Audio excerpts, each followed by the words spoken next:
2007 yılına kadar yayınlanmış 60'tan fazla şiir koleksiyonuyla Türkiye Cumhuriyeti'nin en üretken Türk şairlerinden birisidir.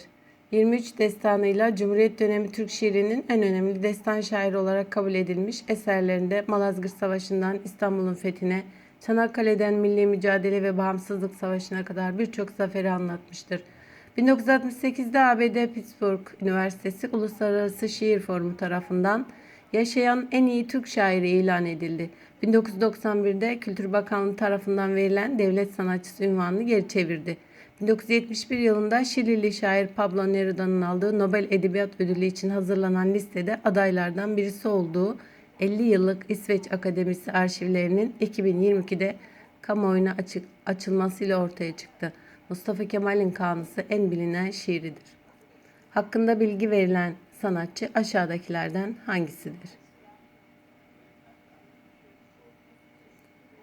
Fazıl Hüsnü Dağlarca.